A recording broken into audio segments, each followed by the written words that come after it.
welcome back to the Transforming Basketball podcast.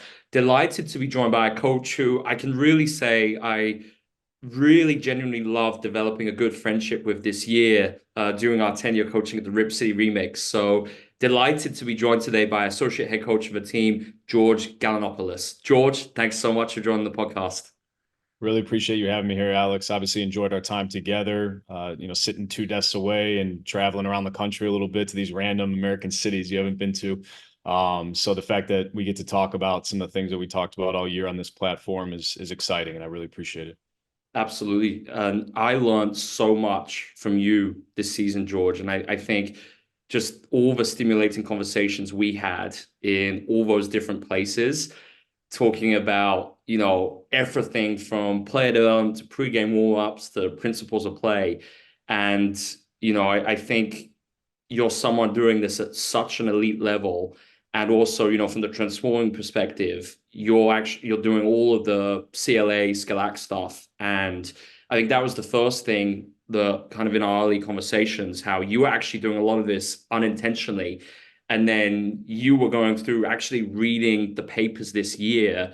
And I think for me, that was just incredible to see how the stuff you were already doing and then you were just experimenting, doing on the court. It was awesome. So what was your general experience, George, just, with Skillac ideas and, how that all fits in with the NBA G League world?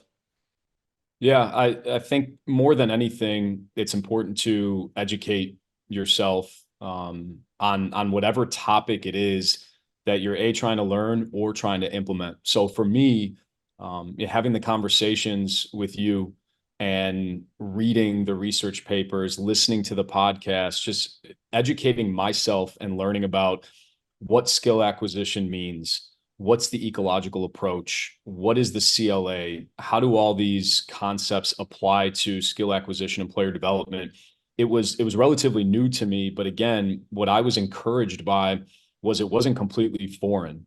Some of the words I think scare people at times Yeah. that come out of these research papers, but at the end of the day, what you did a great job for me was putting in perspective and putting a lot of things in layman's terms and giving a lot of life examples on the court of how to apply these concepts. And like we talked about, for me, I realized that I wasn't completely behind the eight ball in a lot of these concepts. It was very easy to look back and say, oh, okay, like this idea of constraining a practice or constraining a drill to, understand and get players to kind of see affordances, like you talked about. That's a word that like I didn't know about at first. And, you understand that it's the opportunity, opportunities for action that players see. And it really just painted this picture of like, how can we get players to react differently, to read different situations when as a coach, we've just been told and taught to tell players and teach them, and that's it.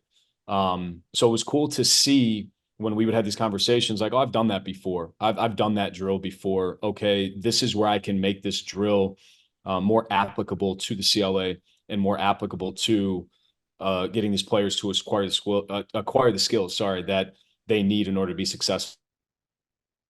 That's something that is important. Sorry, I'm trying to word this the right way. We'll edit that out a little bit. Oh no, it was both. Dude, it's so good. Like all the terminology is on the money.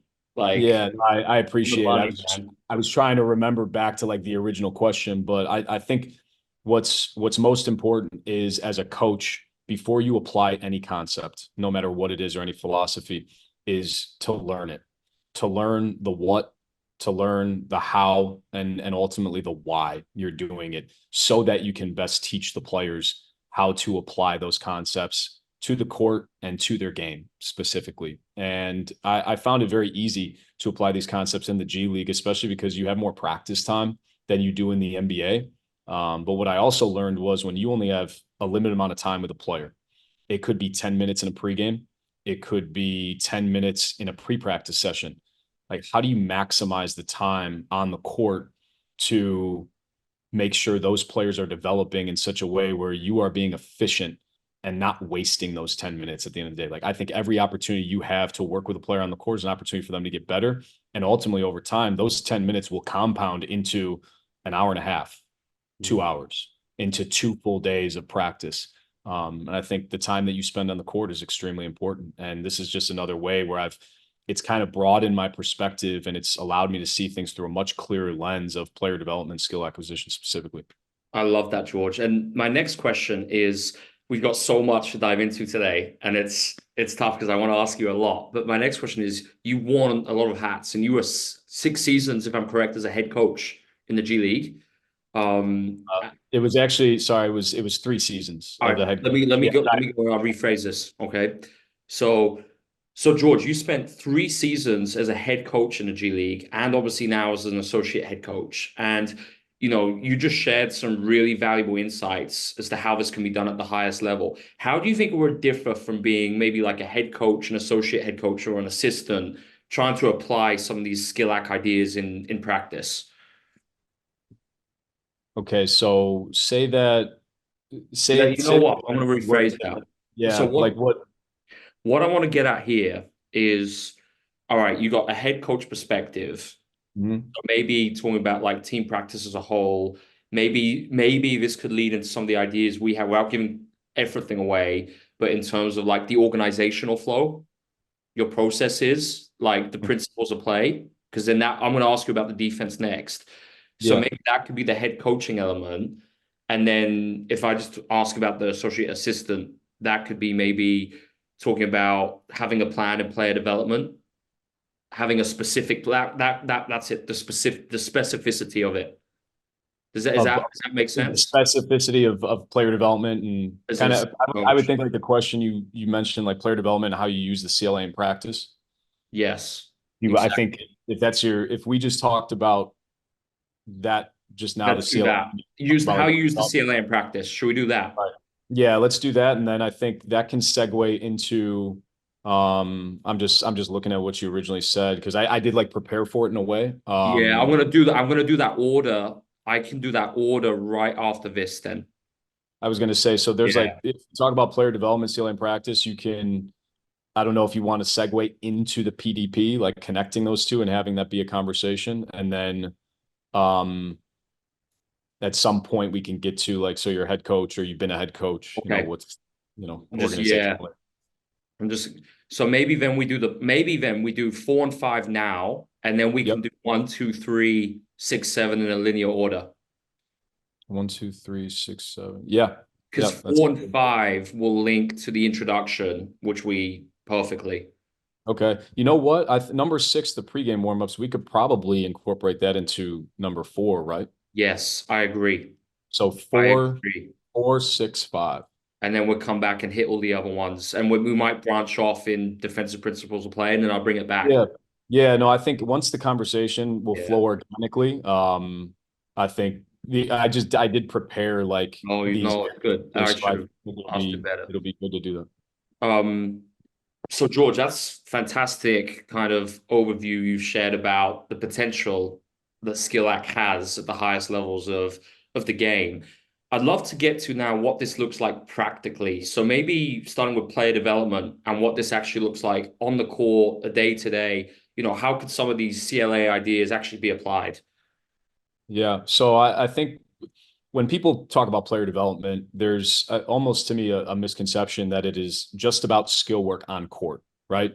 When in reality, player development is all encompassing, and I think everybody in every department has an equal role and equal contribution into how a player develops to be a professional at the highest level. But specifically, the on court player development, skill acquisition aspect is extremely important, and the way that we create representative designs for players on a day-to-day basis in order to maximize their potential is obviously extremely important. And I think the first way that you can implement a lot of these ideas and put into practice is on the court pre-practice. We talk about, a lot of teams call it vitamins. When I was coaching in New Zealand, they called it peas and carrots. So however you want to phrase it, the on-court work, the specialized, individualized on-court work that players are doing before or after practice is really where you can get a lot done with guys. And I think we're very lucky at this level in the G League, and especially at the NBA, the amount of resources that we have, specifically with the number of staff and coaches. in order to put a lot of these ideas and practices into play, having bodies at the very least is something that is extremely helpful and almost crucial. So we'll kind of go that route with, the number one pillar. It's important to have number of staff and number of coaches, and then you can design the practice and constrain the workout or whatever it is that you're doing to the amount of people that you have, obviously. So number of coaches is important so that you can simulate game situations as much as possible. Now there's different ways that you can do it as well based on the amount of coaches or players that you have. There can be individual pre-practice work where you're just working with one specific player. Also, if you don't have as many coaches and you want to consolidate, you can do small groups, be 2 players, 3 players. And now instead of having one player with one coach on one basket, you've got 3 coaches and 3 players on one basket, and you're still getting meaningful reps. I think that's extremely important. So it's up to us as coaches, obviously, to come up with what that design and what that practice looks like at each basket, or at multiple baskets, depending on how many people you have, obviously, again. But at the end of the day, no matter what it is, it's our job as coaches to put players in applicable game situations and having them recognize those affordances, like we talk about the opportunities for actions, and come up with solutions to themselves. And in layman's terms, it could be simply making a read. Yeah. Right. That's how most coaches, I think, would talk about it. But it was important for me to learn a lot of this terminology and to learn what an affordance is, what it means to have an opportunity for action. And I think one thing, I think about when reading more about this is, for example, a player reading help or a player reading a defender's foot angle, right? And then you offer them the solutions to that. And I think the more that you can simulate that on the court, specifically in whether it's small-sided games or just 2-on-2 situations or, 2 guys versus coaches, whatever the case may be, those meaningful and intentional repetitions over and over again for these guys to make their reads and make decisions in real time is extremely important and can really expedite the development process, no matter how long you're working with them before practice or how much time you have. And at the end of the day, it's our responsibility as coaches to learn and understand which constraints to manipulate and when, in order to maximize their learning, maximize their development. It's extremely important. And I think a lot of that pre-practice, when it comes to player development, is having it be very concept and decision-making based within the framework of what you do offensively and defensively versus like skill work based. Mm-hmm. Just ball handling or just getting shots up and spot shooting. Like, what can you do from a concept and philosophical perspective to maximize those 10 minutes that you're on the court with those guys. Obviously, you talk about shooting. It's a light shooting day. Talked a lot this year about brads and swishes, right? That was something that I think the players at first kind of rolled their eyes at, or, kind of wondered what the hell you were talking about. But the idea of, aiming for the back rim and trying to get a back rim and down, which is an optimal make as well as a swish. If a guy's just going to do some light shooting, why not just have him be, for lack of a better term, picky about his makes instead of just, hey, make 10 and get out. You never know what the residual and compounding effect is of constantly working towards having an external or holistic focus on things like that, and specifically shooting. And one thing that's a lot of development is, especially pre-practice work, because everybody thinks they just want to do offense, which players do mostly want to work on offense. How do you incorporate defense? Mm-hmm. How do we incorporate your coverages? How do you incorporate your rotations? You can manipulate situations so that players are getting repetitions with our defensive coverages or with our defensive rotations and getting our talk, as well as offensively. You could have a player work on their drive, kick, X out rotations and then finish it with a quick 2-on-2 game. You can do things, I think, to manipulate the constraints as well as include defense with offense to make it fun for a player, or at least more engaging at the very least, instead of just having them do defensive slides, obviously, for 10 minutes. Nobody really wants to do that. So it's interesting. I think that those pre-practice sessions, those post-practice sessions where you're working individually with guys or in small groups is integral to being able to acquire any skill that you want them to acquire and ultimately become the player that they want to be, for lack of a better term. And then obviously player development doesn't stop just in individual and group work, right? practice, a team practice is not separate from that. We talk a lot about how much it should align with each other and how much intentionality there needs to be with how you construct a practice plan, and what you do pre-practice and post-practice needs to align as well. And at the end of the day, it just comes down to incorporating whatever was worked on. For an example, coverage attacks. If you're working offensively on attacking switching or attacking the drop or attacking an up to touch coverage with the big, it's as simple in practice as having coaches play defense that the other team is going to play that you're preparing for. Or if you're just trying to figure out coverage solutions, just having the coaches mix it up. And what that comes down to ultimately is just being more prepared with intention as a coach, of making sure the coaching staff knows exactly what that means to switch everything, what the talk is, what it means to be up in an up to touch drop. So there's a lot that goes into it, a lot of preparation, obviously, but it comes down to the preparation, identifying what you need to do in order to constrain these practices to help these players, and then executing it.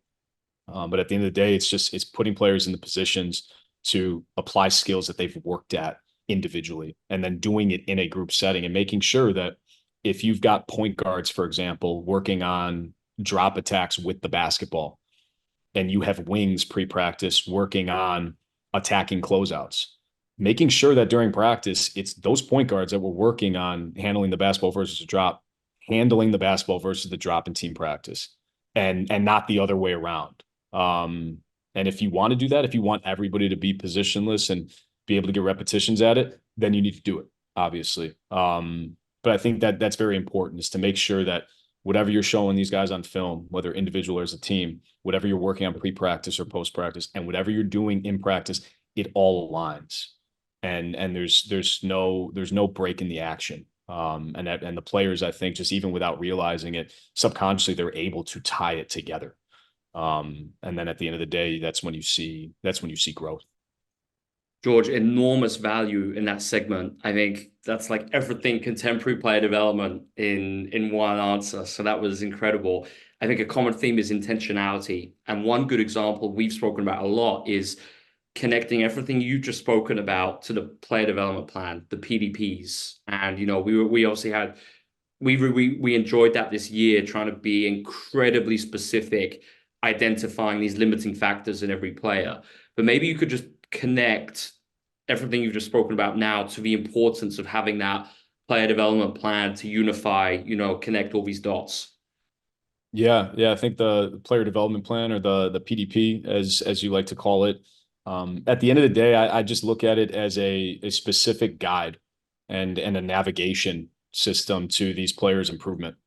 And it gives you the who, it gives you the what, what they need to improve at, what they already do well, and how to maximize those strengths. The how exactly are we going to do this? What are the specific action items? What are the activities that we're going to do on a day-to-day basis in order to address these areas of improvement or continue to maximize their strengths? And then the why behind it, like, why are we doing this? I think it hits on all four of those questions very clearly.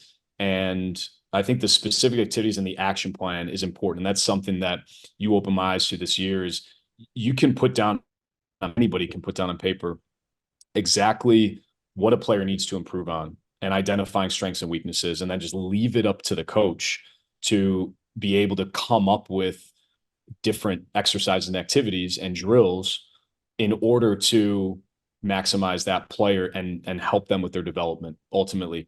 But to have that written down, and to have those activities, and to have those drills there and as a part of your system and your process to help these players specifically get better, then that's when nobody's straying off the beaten path. That's when you're going to see incremental growth, and you're going to see the player development process be expedited over time, is when it's very intentional, not only like what you're working on, but what you're doing specifically, and the environment you're putting the player in order to do that every single day. So it could be, one-on-one finishing, it could be closeout reads, it could be one-on-two reading the help, whatever the case may be. And then it's your job as a coach, obviously, to manipulate the constraints and figure out what constraints you want to implement, to maximize that time with the player. So the PDP again is most importantly a guide.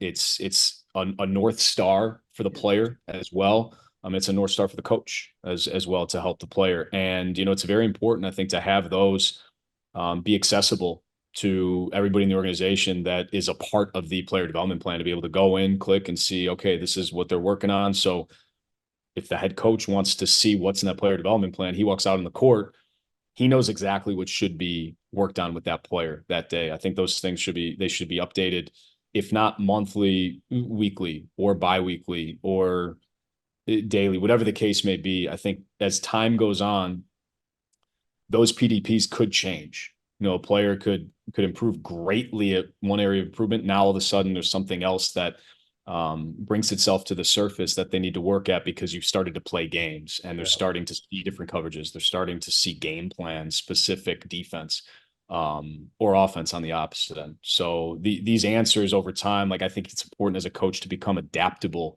to what you see on a day-to-day basis, and just continue to have these conversations with not only the staff, but the player as well. I think them having ownership in their player development plan is important as well. It's not all the answers that they'll have for you, obviously, as a player. Like, they want to be coached, they want to be guided, but they might have ideas of what they've struggled with in the past and what they want to work at. And I think when a player has ownership in that PDP as well, and you've sat down and you've put the time in to talk to them about it, incorporate them, help them, I think they're more inclined to try to help themselves and give what they can to the team and their time. Most definitely. I think something you spoke about earlier on, George, was how even in pre-practice of 10 minutes, you can have an enormous impact if you're efficient, you've got a plan, and you're manipulating constraints. And I think maybe one of the best examples of how these ideas have potential to be applied is the pre-game warm-up. And a lot of times we see, I'd say warm-ups of a dominant approach where players are just getting reps after reps and everything's the same. And one of the most enjoyable parts of the season was working with you, helping you with pregame. And we did something very different. So could you just talk, for the benefit of the listeners, as to how you used the CLA for pregame warmups? Yeah, it was different from anything that I'd done pregame. And I think it was because I think I was somewhat like institutionalized to the idea that, I was with the Mavericks as an intern in 2015, and you'd see JJ Barea walk out there, who was an NBA champion, a veteran, that would go out in his 10 minutes. He would just probably 50% speed, get some shots up, and that's it. So you think at the time, like, this is what pregame's supposed to be. It's just a light little warm up, make them feel good. There are players that are able to do that, and that's completely fine. I'm not knocking JJ Barea, because he's obviously an extremely successful player, and also a great person, great coach now. But regardless, I think, especially with young players that are really looking to develop and that need that specific development, that haven't even scratched the surface of their potential, it's important in those 10 minutes, 15 minutes, whatever the case may be, with an appropriate load on their body, obviously. I think it's very important to be efficient. And with that becomes being intentional and making sure everything you're doing is applicable to the game. And, obviously when it comes to the CLA and what we were doing, there's just a lot of variability, as much variability as possible. It could be the pass coming from different directions, right? Or different coaches and them not knowing exactly where the pass is coming. So the variability, along with just simply decision-making, them having to make a decision in real time, or if they're shooting and we're working on brads and switches, just having something be an external focus in order to guide their movement, obviously, I think, at the end of the day. So, something as simple as a lot of that bump 2-foot finishing that we were doing, right, to start the segment. It would, they needed 5 makes. Like, that was a fun little way to just like contact to contact finishing with the player, right? So you're putting in like that sweat equity with them, but at the same time, like, it's not only making it fun, it is applicable to the game. And then the moment you see them in the first quarter drive to the basket during the game, there's a bump finish that they need to execute. So I think the most rewarding thing about what we did pregame with a lot of that was it was very quickly seen and felt by us and the player that what we were doing was happening in the game. And I think the best part, one of the most rewarding parts, but at the same time, I think beneficial for the player, was that when I would watch film with them before, the game or before we work out, I would label clips from the past game pregame. And what I meant by that label was I wanted to show them, hey, we do this in pregame, and this is you doing it during the game. Great job. Or, hey, this is happening. We need to work on this more. Or you need to take this more seriously. This is the exact same bump finish that you missed 5 times in a row when we were warming up. You saw it happen during the game. You didn't make it. So let's lock in on these a little bit more, whatever the term, lock in means to people. So I thought that was the best part of it for me, and not just rewarding, but it confirmed what you and I had been talking about throughout the year, trying to help these players during their pregame segment in the 10 minutes that we have. It confirmed that, hey, these things are applicable. These things are happening during the game, and I think that's the most important part. You want to make it as game-like as possible in the short amount of time that you have with that player. 100%. It was really cool to see how much the guys enjoyed it too. Coming for that little pregame window, just the engagement was sky high. So you've covered some really, really good stuff on the player development piece. I'd like to shift now, George, to principles of play. And Mm-hmm. I learned a lot from you, especially on the defensive side of the game. And for me, I think the thing that immediately stood out was the coherency in your terminology and your language and those intentions defensively. Obviously, you're, leading the defensive side of the team. It really stood out. So how important is it, do you think, to have those intentions, terminologies, glossaries in place for coaches when they're trying to coach through these principles of play? Yeah, it's extremely important. It's integral to the success of a defense, and definitely don't want to take the credit for the defense. I'm, being a part of a G League team. You're teaching the big clubs defense, so credit to the Blazers staff, obviously, for implementing a system. I think that was very easy for the most part to teach, and the talk was very clear and concise. But at the end of the day, like, clear communication is the building block to any functioning relationship, I think, and the trust that it ultimately fosters, whether it be two players on the court, a coach and a player, a marriage between two people, or 5 players on the court. Communication is everything. And I think as a coach and a coaching staff, creating a clear and intentional system of talk and communication with specific and concise language, like I said, is integral and extremely important to having an efficient defense and being able to rely on that defense on a night where coaches like to say, well, we might miss shots, but like our defense should always be there. It comes with your communication and the player's understanding of the what, how, and why you're saying what you're saying and how it all ties together. And I think at the end of the day, when you break it down defensively, it's important, instead of just throwing all these terms at players, is you're basically telling a story, I think, from the beginning of training camp of how we want to play and what we are going to do defensively, both from an aesthetic standpoint, from a conceptual standpoint, to an attitude standpoint, right? Like, what is our approach defensively? But within that, there's specific language. So a lot of teams say it starts with transition defense, right? The game starts when the shot goes up, right? So on the way back, there's your shell talk, right? Simple general talk. Back, I've got ball, I'm in the gap, shrink. There's all these just like simple general terms that can apply to any situation during the game, but specifically in your shell. Then the next layer to that is coverage talk, right? What coverage are we in? Are we in an ice, if a team calls it an ice, and we're keeping it on the sideline? Are we in 5 down? Are we in 5 this, 5, whatever it is that you call your defense at that time? Is the big going to be up to touch? There's a number of different coverages that you need to not only understand, but you need to be able to communicate so that everybody understands it, right? Are we switching 1 through 5 on the ball? Are we switching everything? Are we in zone? Like, there are so many different situations, and you saw it this year, and I saw it even more overseeing the defense than I did as a head coach, like just how many situations there are and how important it is to label these, have terms for them, and be very clear about what these things mean, and having the players obviously execute them in practices as well as in the game. And then after coverage talk, I think it's specific actions. You have your different actions that you guard, and you've got communication for it. The first thing that comes to mind is stack action, right? Like how long did we sit there and think about how we wanted to guard Stack and the players and how they were going to communicate it. Like it's a very advanced play, and now being disguised in offenses possession to possession to make sure that they're taking advantage of the defense.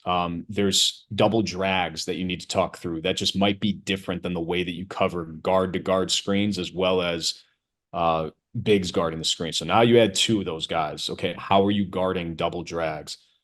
How are you guarding pistol action, split game? Like making sure that you have communication for these is so important because it's the difference between a team that looks like they're connected and playing hard and a team that looks like they're not playing hard. You could be playing as hard as you possibly can. One person messes up one word that they yell out in a split game and you're giving up a layup. And then everybody's like, what's going on? The team's not playing hard. It's like, well, I don't know if it's that they're not playing hard. It's our job as coaches to recognize, like, did we communicate what we were supposed to communicate at that specific moment in time? So for me as a coach, like before you ever question effort or how badly the players want it, what's our language supposed to be? What is our talk supposed to be at that time based on what these players are seeing? And the reality is offense is more advanced than it's ever been. It's played at a faster pace. The actions are extremely hard to guard, and the players are arguably more skilled and talented than they've ever been.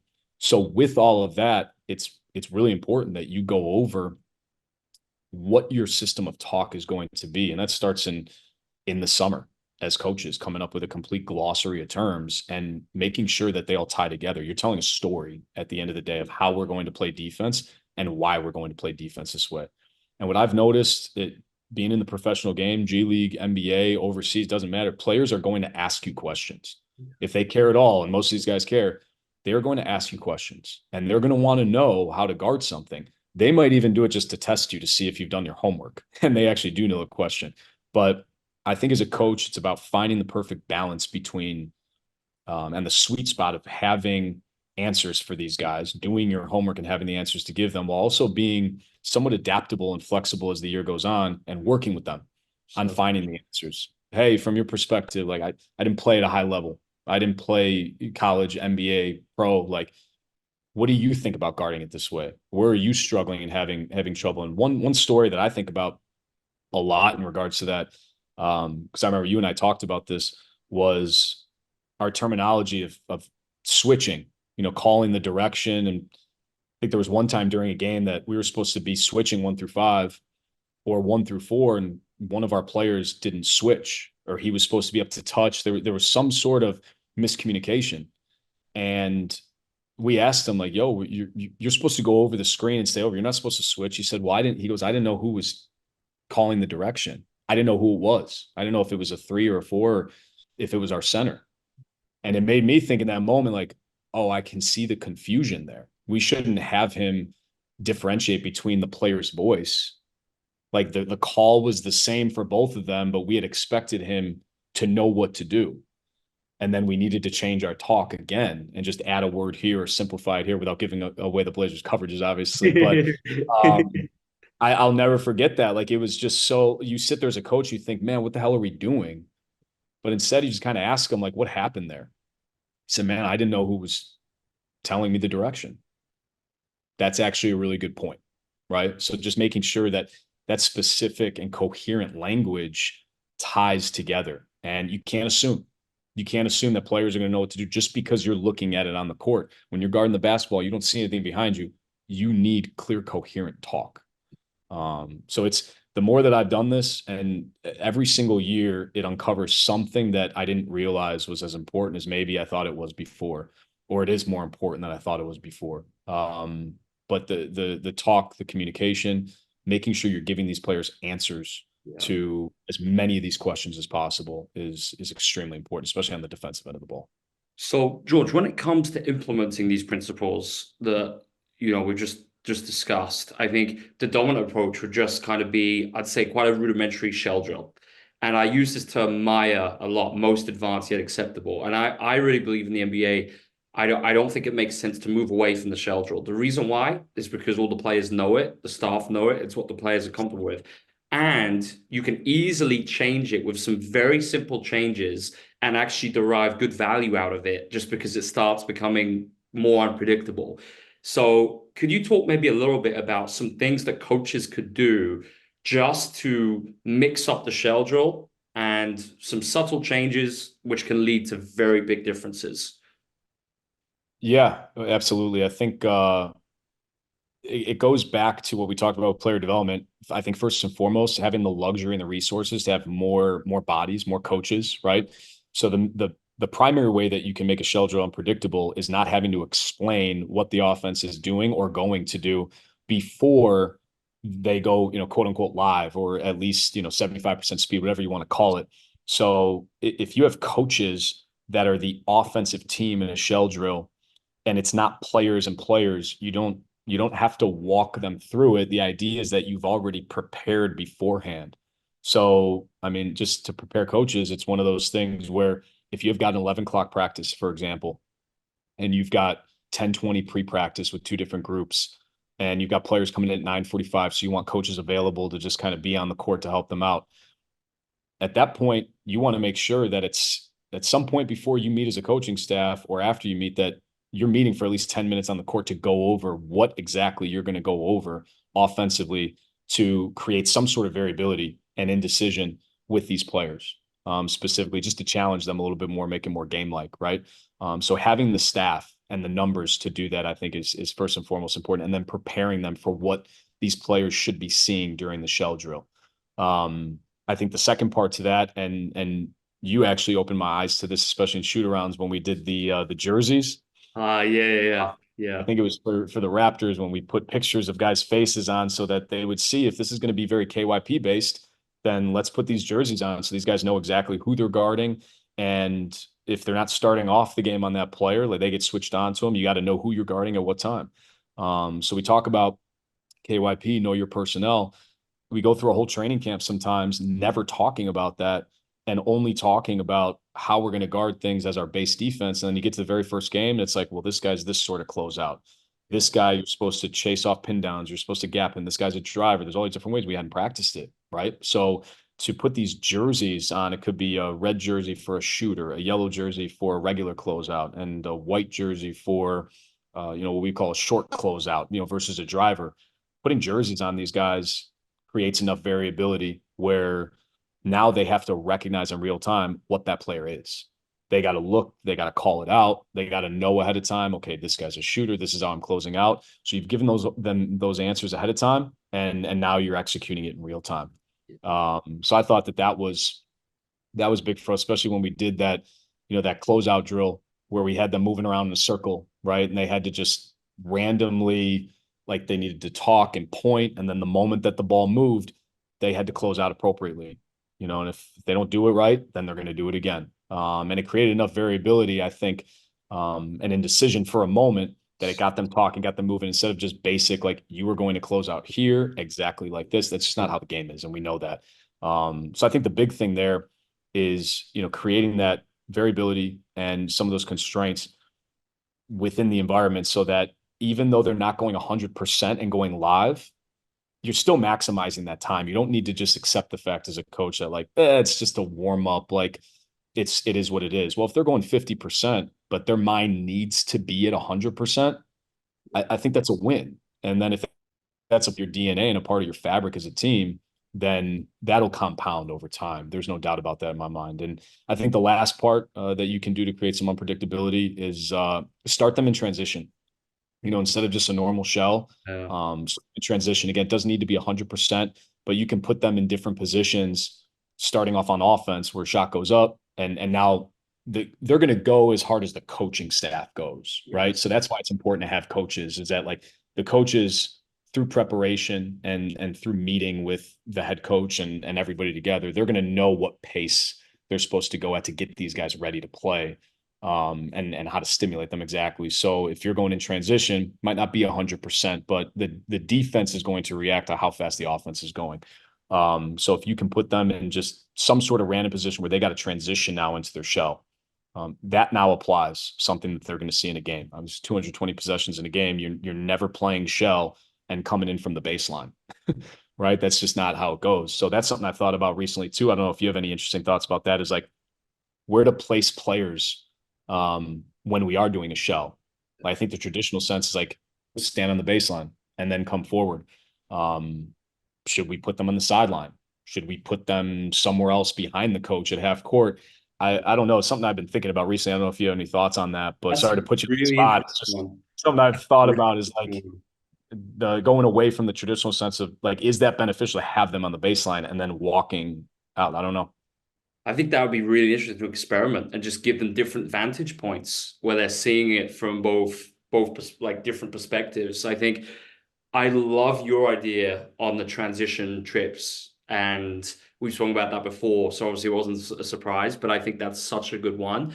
And just having them doing something before where maybe it's you got it could be a transition, it could be they run like a side out of bounds and then boom, transition, come back into it. I think there's just so many different like tweaks, wrinkles you could add to it. And like we said as well, George, I think just having it where you're not chunking, doing, say you're preparing for a game and you've got, I don't know, maybe 3 or 4 different triggers, actions you're preparing for, instead of doing A, B, C, D, like we started doing, just mixing it the whole time. And just doing Yeah. that alone, I think, is so much better for learning.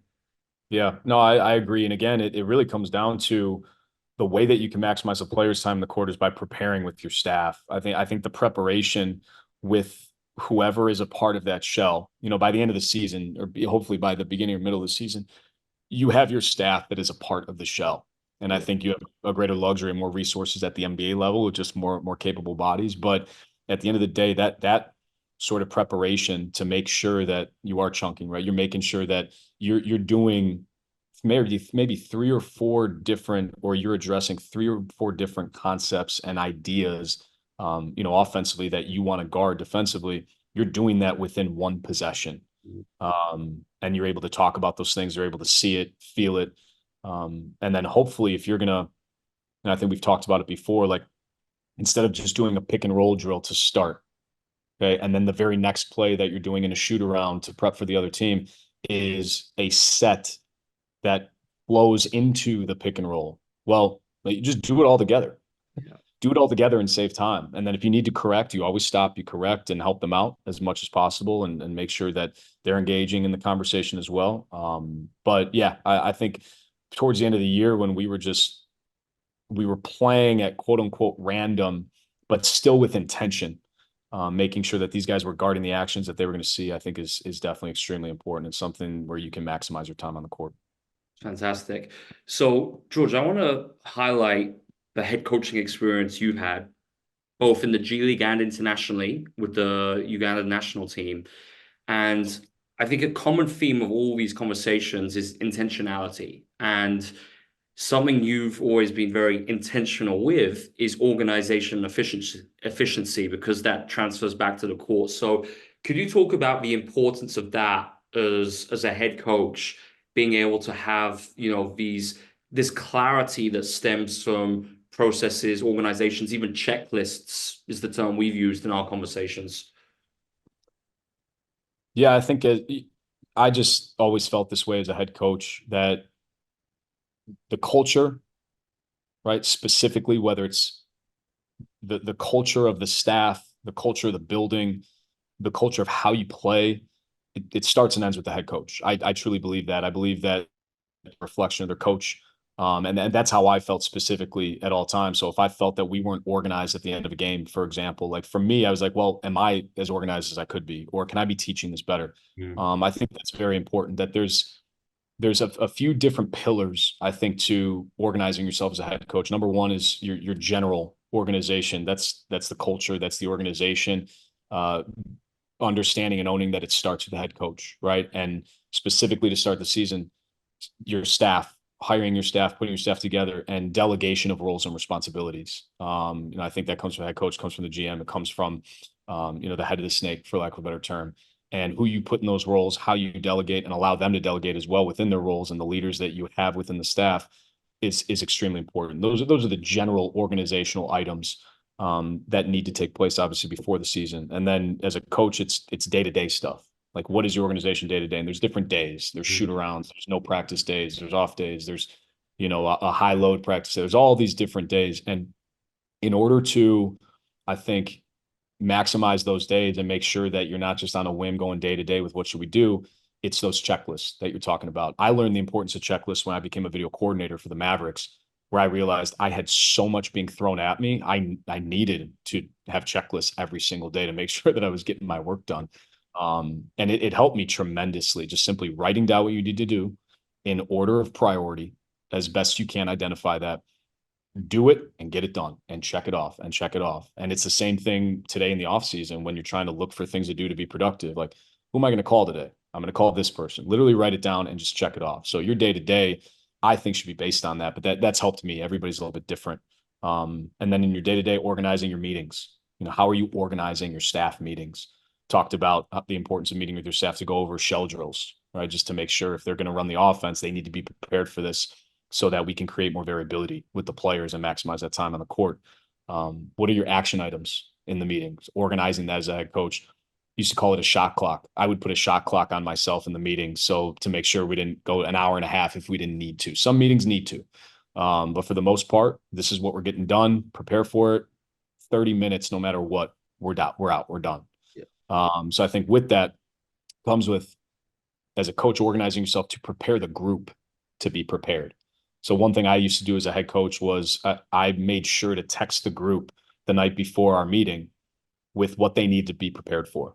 If we were talking about player development, hey, have a couple clips ready to talk about what your position that you're overseeing or what your guys are overseeing need to be better at. And we're going to talk about that. We're trying to figure out rotations for tomorrow's game. These are the players that we're going to have. Make sure you guys come with an idea of what you want the rotations or the starting lineup to be, for example, so that when we got to the meeting, they've already thought it through. They knew that I was going to ask and they knew we were going to talk about it. So that would make it more efficient as well. And then organizing yourself as far as what you want to do on the court. Obviously, the player development, pre-practice, making that a point of emphasis of this is what we're going to do on a day-to-day basis. And it doesn't need to be day-to-day that you're coming up with these solutions. Hopefully you can maybe have a weekly plan. Hey guys, this is what we're going to do for the week. And then it's just a well-oiled machine, by the middle end of the season. And making sure that all that correlates, like we talked about, to the practice plan. So again, it's kind of up to you as the head coach and whoever you're delegating those responsibilities to make sure that it all aligns. That's important. It's important to oversee. And then I think similar to like your organization as a coach, I think about the offensive end. I wasn't great when I first got in. I was actually terrible at organizing our coverage attacks. You like to call them coverage solutions, right? Exactly. I thought attack. I hear Mark Dagnall use that word a lot, like I like attack. that. It makes Coach sense. Phillips, Yeah. yeah, Coach Phillips has used it before too. Like, what's our attack plan? Like, I think it frames it in such a way where like we're not only coming up with a solution, we're attacking. Yeah. Like, this is for us to be aggressive. So if a team is switching, okay, we got to switch attack. We shouldn't be hesitant because the team is switching. We should see that as an opportunity to do X, Y, and Z. So coming up with simple plans for your coverage attacks, switch attack, drop attack, up to touch attack, blitz attack, whatever the case may be. Organizing yourself as a coach to teach that, or your coaching staff or is running the offense, and then making sure that that's implemented on a day-to-day basis, I think is extremely important. And then lastly, as a head coach, in game, how are you organizing yourself in game? It took me 3 years to come up with a coaching in-game card that I wanted to make sure. I realized at one point after that, my first season, I barely looked at this thing. What is on this? Yeah. And why is it on here? And why didn't I look at it as much as I should have? And then the next year it was like, all right, I'm looking at this more, but I never look at this section. Take it off. Yeah. Right. So I think it's constantly like evaluating and adapting to like what is going to help you organize your thoughts and yourself during the games. You need your go-to actions, you need your special situations, all those things you need to organize yourself.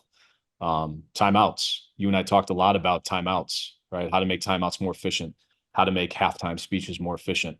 Talk about the rule of three, right? And applying that Exactly. in Yeah. situations. I think the most fascinating thing to me, because I know that I've been emotional at times in a timeout with all teams that I've coached, is recording your timeouts. That's something I would do as a head coach. If that ever happens again, and I'm ever in that position, is I would love to record myself to hear. I'm sure that I would listen to myself a couple games and be like, what the hell did you just say? You know what I mean? Like, no wonder this team went on a 10-0 run that you're playing against right after that timeout. You didn't say anything. You didn't organize these guys. So I think it's very important. I love to listen as much as possible to when I teach on the court, listening to the play side afterwards and be like, you spoke for 7 minutes.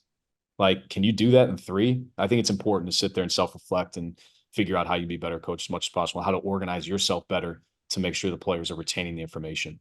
Um, yeah. So I know that was a lot there, but specifically That's tough. there's the general organization you have as a coach.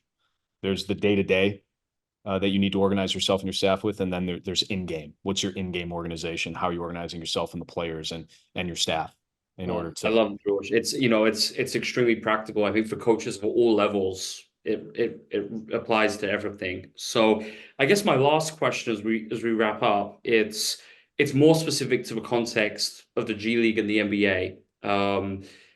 And I'd love to know how you think the league is changing and what you think the future might hold for, these levels of basketball and, the direction that you see the game is going towards. yeah, it's amazing. My first year in the G League was 2011. I just graduated college, and I think there were 18 teams. And I was a part of a team, the Bakersfield Jam, who's it doesn't exist anymore. I think it's the Grand Rapids Gold, it turned into just through some ownership changes and moving across the country and whatnot. But there are 18 teams, and my team is affiliated with 5 NBA teams. You now have, after the Phoenix Suns are operating their own G League team next year, you have 1-to-1 ratio, which I think is incredible. It's a legitimate minor league system. And over that time, what I've noticed too, other than the growth of the league, is we talked about it kind of earlier in the podcast about resources. There's so many more resources now than there've ever been. Players are getting paid more, staff are getting paid more than they ever have, which is great.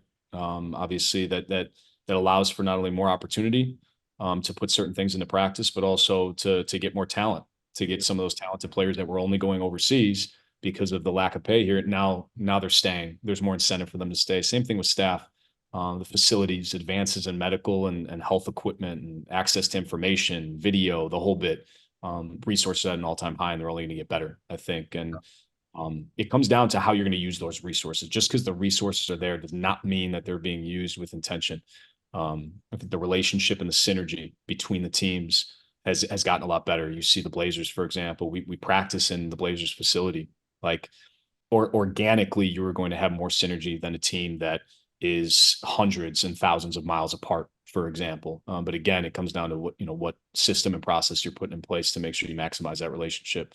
Player development, the conversations that we're having right now, I think the CLA, constraints-led approach to player development, specifically how to incorporate it in your day-to-day, is something that is being talked about a lot more, and people are figuring out how exactly to implement it, and the research backed ideas behind it. I think that's extremely important. And player development at the end of the day comes down to creating an environment that supplements the development and individual needs of every single player within the construct of the group, and using the resources we talked about to come up with an intentional functional plan that aligns with the goals of the organization. Like, all those things are very important to talk about that you can't take for granted.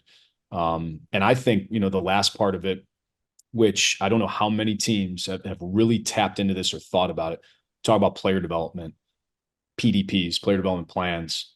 I think it's equally important to have staff development plans. I think it's important to intentionally develop staff for the next level, just like you do players. I think as of right now, in general, my guess is that when the G League identifies, oh, this guy coached in the G League, Mark Dagnall coached in the G League, Nick Nurse, Chris Finch, they coached in the G League. It's almost not by default that they got to the NBA, but I'd be hard pressed to find teams that have a very intentional plan of how they're going to identify staff talent and specifically develop it. For example, I think Without Intention was a player development intern for the Mavericks. I then was an assistant coach for the G League team. I then was brought back as a video coordinator for the NBA team.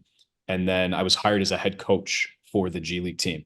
That on paper looks like a nice blueprint, an intentional plan of how to utilize the G League and the NBA team to develop a staff member. I think it more happened by default, organically over time, that I was kept in the organization. But to use that as kind of a blueprint and a guide for, hey, we just hired this intern. We really like him. What's the plan for him? I think literally putting together staff development plans or coaching development plans is just as important. It just takes, I think, attention to it, and valuing it more than anything. But you see so many people that are with G League experience going to the NBA, and being very successful. I think it's important to identify talent and making sure that you got staff development plans as well, and create leaders within your organization. You can do that. You can develop that just like you do players. You can.